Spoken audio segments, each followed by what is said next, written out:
Golden diamonds Eramalloor Vadathala. ചെല്ലാനത്ത് രണ്ടാം ഘട്ട കടൽഭിത്തിയുടെ നിർമ്മാണോദ്ഘാടനം മുഖ്യമന്ത്രി പിണറായി വിജയൻ നിർവഹിച്ചു. കേരളത്തിലെ 560 കിലോമീറ്റർ ദൈർഘ്യമുള്ള കടൽത്തീര സംരക്ഷണത്തിനായി സർക്കാർ 5300 കോടി രൂപയുടെ സമഗ്ര പദ്ധതികൾ ആവിഷ്കരിച്ചു നടപ്പിലാക്കി വരികയാണ്. ഇതിന്റെ ഭാഗമായി ഏറ്റവും രൂക്ഷമായ കടലാക്രമണം നേരിടുന്ന 10 ഹോട്ട്സ്പോട്ടുകൾ തിരിച്ചറിഞ്ഞ് മുൻഗണനാക്രമത്തിൽ ശാസ്ത്രീയ രീതിയിൽ പ്രതിരോധ പ്രവർത്തനങ്ങൾ പുരോഗമിച്ചുകൊണ്ടിരിക്കുന്നു. ആദ്യഘട്ടമായി ചെല്ലാനം പഞ്ചായത്തിലെ ജനങ്ങളുടെ ജീവനും സ്വത്തിനും സംരക്ഷണം ഉറപ്പുവരുത്തുന്നതിനായി ചെല്ലാനം ഹാർബർ മുതൽ പുത്തൻതോട് വരെ 7.30 കിലോമീറ്റർ ദൈർഘ്യത്തിൽ കോൺക്രീറ്റ് ടെട്രോപാഡ് ഉപയോഗിച്ച് കടൽഭിത്തി പുനർനിർമ്മാണവും ബസാർ മേഖലയിലെ പുലിമുട്ട് ശൃംഖലയും ഉൾപ്പെടുന്ന പദ്ധതി കിഫ്ബിയിൽ നിന്ന് 347 കോടി രൂപ ചെലവഴിച്ച് വിജയകരമായി പൂർത്തീകരിച്ചിരുന്നു. കൂടാതെ പുത്തൻതോട് മുതൽ മാനാശ്ശേരി വരെയുള്ള ചെല്ലാനം പഞ്ചായത്തിന്റെ വടക്കേ അറ്റം വരെ 6.10 കിലോമീറ്റർ ദൈർഘ്യമുള്ള കടൽഭിത്തിയുടെ ടെട്രോപാഡ് ഉപയോഗിച്ചുള്ള പുനർനിർമ്മാണ പ്രവർത്തനങ്ങൾ 404 കോടി രൂപയുടെ പ്രതീക്ഷിത ചെലവിൽ ആരംഭിച്ചു. ചെന്നൈ ആസ്ഥാനമായുള്ള national centre for coastal research ആണ് ഇരു പദ്ധതികളുടെയും രൂപകൽപ്പന നിർവഹിച്ചത്. പദ്ധതി നിർവഹണം ജലവിഭവ വകുപ്പിന്റെ SPV ആയ KIIDCയുടെ ആഭിമുഖ്യത്തിൽ ജലസേചന വകുപ്പിന്റെ കീഴിലെ പ്രൊജക്ട് മാനേജ്മെന്റ് യൂണിറ്റിന്റെ മേൽനോട്ടത്തിലാണ് നിർവഹിക്കുന്നത്. നിർമ്മാണ ചുമതല ഊരാളുങ്കൽ ലേബർ കോൺട്രാക്ട് സൊസൈറ്റിക്കാണ്. 7.30 കിലോമീറ്റർ ദൈർഘ്യമുള്ള ഭാഗത്തിന്റെ പൂർത്തീകരണവും 6.10 കിലോമീറ്റർ ദൈർഘ്യമുള്ള ഭാഗത്തിന്റെ നിർമ്മാണ പ്രവർത്തനങ്ങളുടെ ഉദ്ഘാടനവും മുഖ്യമന്ത്രി പിണറായി വിജയൻ ചെല്ലാനം പുത്തൻതോട് ബീച്ചിൽ നിർവഹിച്ചു. ജലവിഭവ വകുപ്പ് മന്ത്രി റോഷി അഗസ്റ്റിൻ അധ്യക്ഷത വഹിച്ചു. ചടങ്ങിൽ മന്ത്രിമാരായ പി രാജീവ്, സജി ചെറിയാൻ, കേരള സർക്കാരിന്റെ പ്രത്യേക പ്രതിനിധി KV തോമസ്, ഹൈബീഡൻ MP, ജില്ലാ panchayat president KG Radhakrishnan, doctor KM Abraham, Vishwanath Sinha IAS, ജില്ലാ collector G Priyanka, block panchayat president advocate Afsal Nambiyarath, Chellanam ഗ്രാമപഞ്ചായത്ത് പ്രസിഡന്റ് ജെസ്സി അഗസ്റ്റിൻ, മുൻ MLA ജോൺ ഫെർണാണ്ടസ്, CPM ജില്ലാ സെക്രട്ടറി S സതീഷ്, CPI ജില്ലാ secretary N Arun, Kerala Congress M ജില്ലാ പ്രസിഡന്റ് ടോമി ജോസഫ്, NCP ജില്ലാ president T Abdul Azeez, CPM ജില്ലാ committee അംഗം PA Peter ഉൾപ്പെടെയുള്ള രാഷ്ട്രീയ പ്രതിനിധികൾ പങ്കെടുത്തു. KJ മാക്സി MLA സ്വാഗതവും S തിലകൻ ചടങ്ങിൽ നന്ദിയും രേഖപ്പെടുത്തി. ജലസേചനവും ഭരണവും chief engineer Binoy Tomy George report അവതരിപ്പിച്ചു. രണ്ടാം ഘട്ട ടെട്രോപാഡ് നിർമ്മാണം പൂർത്തിയാകുന്നതോടെ ചെല്ലാനത്തെ കടലാക്രമണത്തിന് ശാശ്വത പരിഹാരമാകുമെന്നാണ് പ്രതീക്ഷിക്കുന്നത്.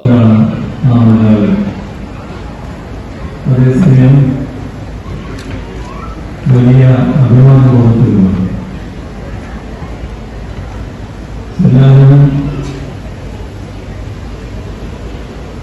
കാലാവസ്ഥയിലുള്ള മാറ്റത്തിനനുസരിച്ച് അല്ലാതെ ഉൾക്കടയും ആശങ്കയും ഉയർന്നു വരുന്നൊരു പ്രദേശങ്ങളിൽ അവിടെ ജനങ്ങൾക്കാകെ ആശ്വാസവും സന്തോഷവും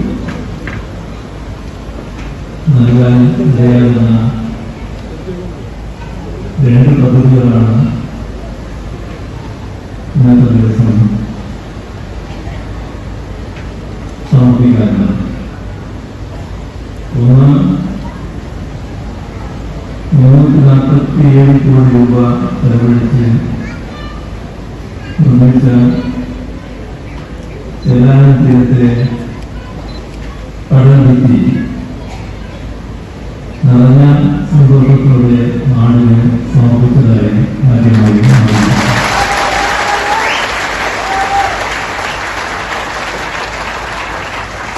അതോടൊപ്പം 404 കോടി രൂപ ചെലവിട്ടുകൊണ്ട് നിർമ്മിക്കാൻ പോകുന്ന രണ്ടാം ഘട്ട നിർമ്മാണം അതിന്റെ നിർമ്മാണ ഉദ്ഘാടനം എല്ലാവരുടെയും അനുമതിയോടെ പ്രഖ്യാപിക്കുന്നു.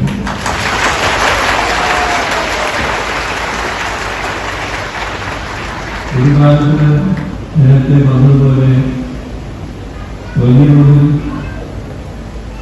വിഷമകരമായ സാഹചര്യം ഉണ്ടാക്കിയ പ്രദേശങ്ങൾക്കെല്ലാം അതിലെ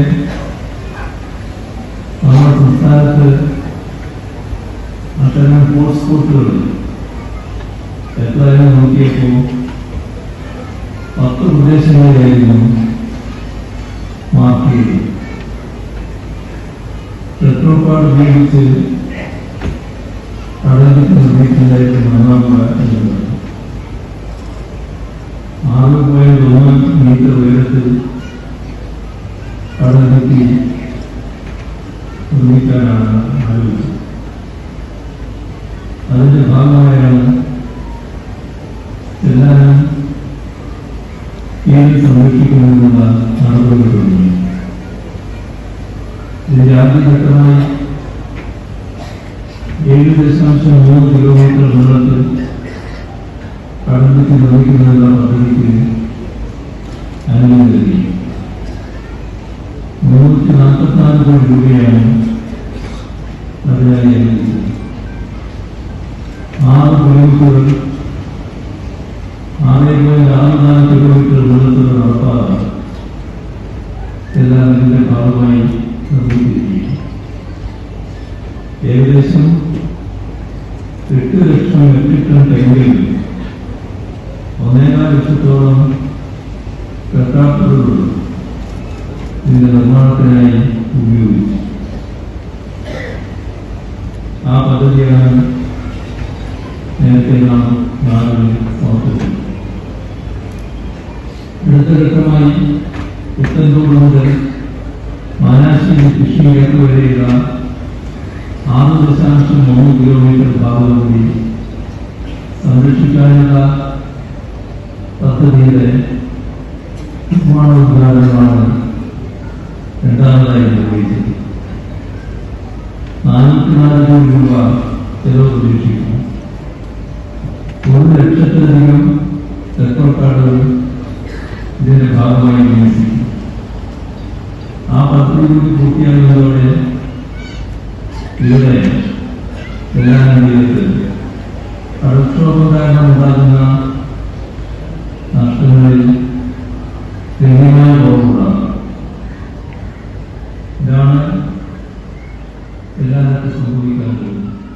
നമ്മുടെ സംസ്ഥാനത്തിന്റെ തന്നെ വലിയ സന്തോഷത്തിന്റെ പ്രതീകമാണ്. മഴക്കാലമായ വീട് വിട്ടുപിടിയേണ്ടി വരുന്ന ഒരു വലിയ സംഭവം. കടലിന്റെയും കായലിന്റെയും അടിയറിഞ്ഞിരിക്കുന്നു. കടൽ ഇറങ്ങിക്കഴിഞ്ഞാൽ എല്ലാം നഷ്ടപ്പെട്ടത് നോക്കി നിൽക്കുന്ന ഈ രാജ്യത്തെ നിസ്സഹായരായിട്ട് നിൽക്കുന്ന ഒരു വലിയ ജനത അവരുടെ പ്രശ്നങ്ങൾക്ക് പരിഹാരമാവുകയാണ്. ഈ ഗവൺമെന്റ് വന്നതിന് ശേഷം ആക്സി സൂചിപ്പിച്ചതുപോലെ ചെറിയ തോതിൽ അവരെ കണ്ടിടാൻ വേണ്ടി ഒരു അയലായിരുന്നു. ഇവിടെ സൂചിപ്പിക്കപ്പെട്ടതുപോലെ രാജ്യം ഉൾപ്പെടെ സൗദി അറേബ്യയും ഇസ്ലാമിക രാജ്യവും വാക്സിനുകളെയും ഞങ്ങളെല്ലാം ഒരുമിച്ച് ചേർന്നുകൊണ്ട് ഈ വിഷയം മുഖ്യമന്ത്രിയുടെ ശ്രദ്ധയിൽപ്പെടുത്തി. ആധുനിക രീതിയിൽ പെട്രോൾ ഉപയോഗിച്ചുള്ള നിർമ്മാണം നമ്മുടെ സംസ്ഥാനത്ത് ആരംഭിക്കുന്നത് ഏറ്റവും ഉചിതമായ ഒരു സ്ഥലമായി ചെല്ലാൻ ഇറിഗേഷൻ ഡിപ്പാർട്ട്മെന്റ് 10 ഹോട്ട്സ്പോട്ടുകളാണ് സെലക്ട് ചെയ്തത്. അതിൽ ഏറ്റവും ആവശ്യം വേണ്ട സ്ഥലം എന്ന നിലയിൽ പൈലറ്റ് പ്രോജക്റ്റായി ചെല്ലാൻ തക്കതുണ്ട്. ആ പദ്ധതിക്ക് ബഹുമാനിയായ മുഖ്യമന്ത്രി അംഗീകാരം നൽകി മന്ത്രിസഭകൾ അംഗീകരിച്ചു. അതിന്റെ ഭാഗമായി നമ്മൾ നിർമ്മാണം ആരംഭിച്ചു. 347 കോടി രൂപയുടെ നിർമ്മാണ പ്രവർത്തനങ്ങൾ പൂർത്തീകരിച്ചു. അതിന് മുഖ്യമന്ത്രി നമ്മുടെ നാടിനെ സമർപ്പിക്കുന്നു. സന്തോഷമായി ആരും കാണാത്ത സമയവാസങ്ങളാണ് ചെല്ലാൻ പുറപ്പെട്ടിരിക്കുന്നത്. ആ അവസരത്തിൽ ഏതാണ്ട് ബാക്കി ഭാഗം നമ്മൾ നിൽക്കുന്ന പുറത്തോടി ചെറുതാട് മാനാശ്ശേരിയിലുള്ള 6.8 കിലോമീറ്റർ ഭാഗം കഴിഞ്ഞ വർഷത്തിലുണ്ടായി. നമുക്ക് സന്തോഷവും സങ്കടവും ഒരേപോലെയും ഒരു വർഷം ചെയ്തതിന്റെ സന്തോഷവും മറ്റൊരു വർഷത്തിൽ വെള്ളത്തിന്റെ സങ്കടവും. അപ്പോഴാണ് നമുക്ക് ഇതുമായി ബന്ധപ്പെട്ടുകൊണ്ട് നമ്മുടെ ജില്ലയിലെ മന്ത്രി സഭാപതിയാക്കിയും ഇറിഗേഷൻ മന്ത്രി റോഷേഗസിനും കൃഷി മന്ത്രി സജി ചെറിയ ഉൾപ്പെടെ മുഖ്യമന്ത്രി കാണി കാര്യങ്ങൾ ധരിപ്പിക്കുകയും അന്ന് മുഖ്യമന്ത്രി ഉറപ്പ് തന്നു. ആ ഉറപ്പ് നമുക്ക് ഏറെ സന്തോഷകരമായി ഇന്നത് നടപ്പിലാവുകയാണ്. ഇനി ജനത്തിന് നേരിട്ട ആവശ്യമില്ല, ഒരിക്കലും ഉണ്ടായിരുന്നില്ല. നമ്മളൊക്കെയാണ് നമ്മുടെ കേരളം 10 വർഷം മുമ്പ് എന്തായിരുന്നു നടക്കില്ല എന്ന് പറഞ്ഞുകൊണ്ട് ഒഴിവാക്കപ്പെട്ട എല്ലാ സംഭവങ്ങളും കേരളത്തിൽ നടപ്പിലാക്കിയതാണ് കേരളത്തിന്റെ പ്രിയപ്പെട്ട മുഖ്യമന്ത്രി സഭാ പിണറായിയാണ്. അങ്ങനെ ഓരോന്ന് പറയാൻ പോയാൽ ഒരുപാട് സമയമെടുക്കും. നമുക്ക് എല്ലാവർക്കും അറിയാം, ജനങ്ങൾക്കറിയാം, നടപ്പിലാകുമ്പോഴെല്ലാം നടപ്പിലാക്കിയ ഒരു ഗവൺമെന്റാണ് ഉണ്ടായിട്ടുണ്ട്. ഇവിടെ നമ്മൾ ഈ കല്യാണത്തിന്റെ വീരരോധനം എന്ന് പറയുന്നത് പതിറ്റാണ്ടുകൾ പഴക്കമുണ്ട്. ഒരുപാട് പേര് കേരളവും കേന്ദ്രവും ഒന്നിച്ചു വെച്ചാൽക്കാരുടെ അപ്പോഴൊക്കെ അവർക്ക് ഈ പ്രദേശത്തേക്ക് ഒരു കല്ല് പോലും എടുത്തുവെക്കാൻ കഴിയാതെ അവരെല്ലാം പാഴാക്കായി പറഞ്ഞുകൊണ്ട് ഇവിടുത്തെ ജനങ്ങളെ ഇല്ലാതെ പറഞ്ഞ സംഭവം ഉണ്ടായിരുന്നു. പറയാം അന്നൊന്നും ചെയ്യാൻ പറ്റാത്ത കാര്യങ്ങളാണ് ന്യൂസ് ബ്യൂറോ ചെല്ലാനം.